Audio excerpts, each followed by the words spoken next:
What's up, y'all? Alvin here, and this is everything I use to catch redfish on the fly.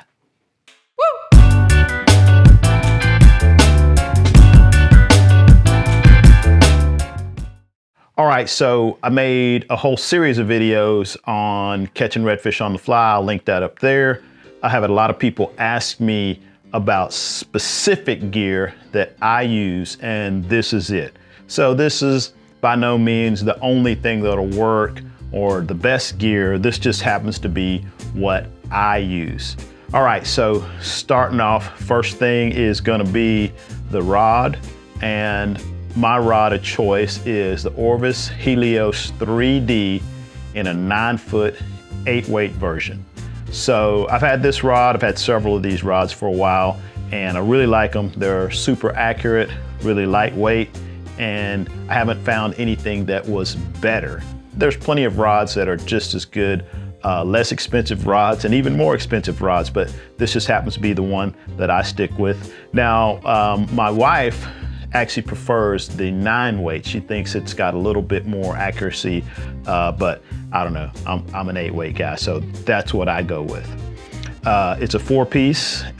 Most of the time it could be a 1-piece because most of the time it just goes from the garage to the truck to the boat, and that's kind of where they live, all set up most of the time. But yeah, it is a 4-piece, and I have traveled with it because it's also a perfect rod for bonefish and a lot of other inshore saltwater species and some of the larger freshwater species.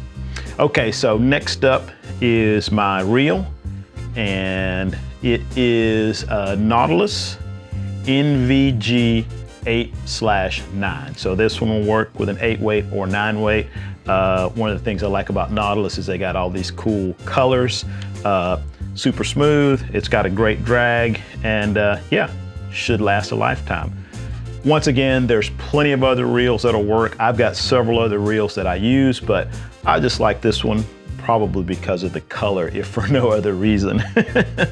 I've got an 8-weight line on it and probably close to 200 yards of backing since it is an 8/9 reel. For the line, next part of the outfit, I've got the 8-weight, weight forward, floating Orvis Hydros saltwater. And it's just an all-around saltwater line. Seems to work fine. I've used lots of different lines, and the reality is nowadays lines are really good. I don't think I've ever picked up a bad line or used a rod with the line on it and I thought, this is bad, I can't catch fish on it. So yeah, that's what I have on this one. All right, so that's the rod, reel, all that stuff.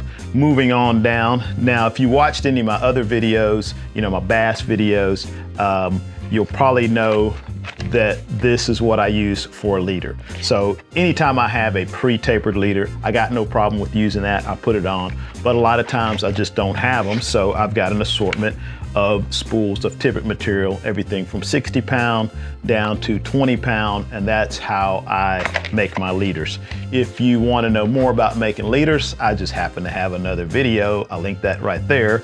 But yeah, I've got several different spools, and like I said, 20-pound, that is sort of my tippet. That is usually my go-to. Now, if the fish are being spooky, I do have smaller spools of lighter tippet, all the way down to 12-pound, but 12-pound is usually about as low as I go.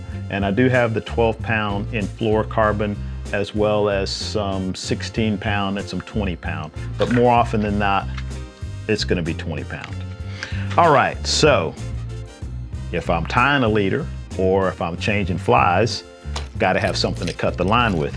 And I usually have a couple of different options in the boat with me. So you guys have probably seen this Gerber Defender and the Gerber Freehander. I use this quite a bit, and this is pretty much on my belt at all times, you know, clipper and a retriever.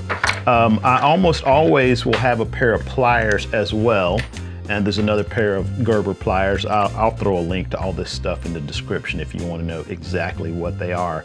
But the thing about redfish, a lot of times, even with these pliers, and they do have sort of a needle nose, a lot of times they will get hooked and you can't reach them with a nice pair of saltwater pliers. So I always have a pair of hemostats on the boat. So just something that's got a little bit more reach, something that's got a little bit smaller profile so it'll actually fit down deep into a redfish's mouth so I can get the flies back. So always got to have those guys.